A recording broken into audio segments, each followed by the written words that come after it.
Welcome to this Open to Hope video. We're at the ADAC conference and I have the opportunity and honor of interviewing Wendy Lichtenthal, and she is with Sloan Kettering, and she is doing some research on something that's dear to my heart, which is helping and looking at parents who have lost children. Can you talk a little bit about that study, Wendy? Sure, I'm happy to. So we are doing a study, an intervention development study, where we're trying to create an intervention that focuses on meaning, finding meaning after the loss of a child, finding meaning in one's life, finding meaning in the life of one's child who's died, and making sense of it all, which is, of course, a almost impossible task for many parents.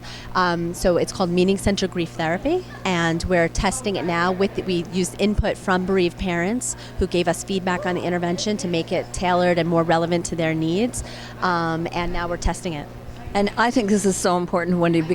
Because the thing is, parents are feeling like they're supposed to forget their kids or move on, and you are helping them to make a healthy connection. Absolutely. So that's a huge part of it. We have a part of it called a Living Legacy project that parents work on throughout, reinforcing the idea all along that keeping that connection is central, and helping them to incorporate their child as an active part of their story as they continue their own lives. So it's a huge part of it. That's really neat, because I think our family members, or friends are thinking, wow, if you're connecting up too much, it's not a good thing. And she's still talking about them after 6 months. Right. So we're giving that message that that connection is central, it's healthy, and finding a way to live in the here and now, but also keep that connection. And so we do exercises, from mindfulness exercises where someone can picture their child and have take that protected time, and which is hard. I mean, it's painful,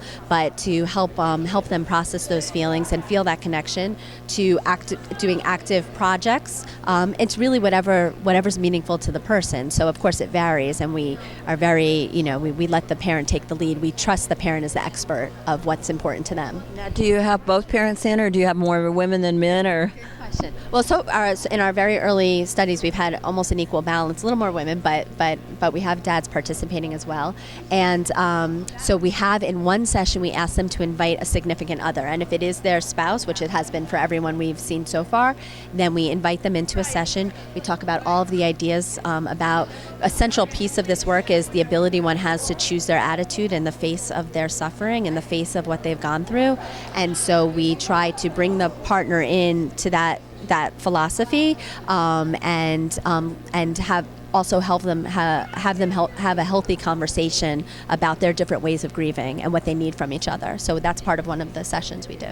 That's wonderful, and there are different ways of grieving, because men and women tend to grieve a little differently, I think. Yeah, and it's, sometimes I've seen in several couples I've worked with outside of this study that it's not always the gender stereotyped ways, but everybody grieves differently. We know that. And so just understanding what each person needs and communicating about it and being mindful of it, I think, is so important. Now, we talked a little bit earlier about the divorce rate, and there's a perception out there that there's a huge divorce rate with people who have had a loss. But the Compassionate Friends has not found that. It was an online study that they did, so it's not, a really tight study. But what's your thought on that?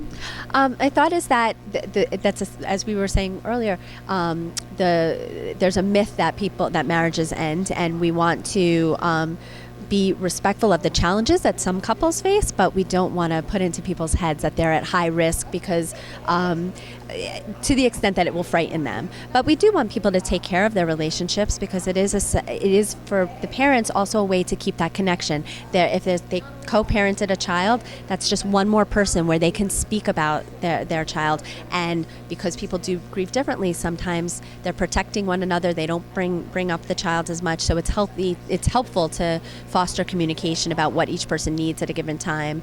And I think that's important. So.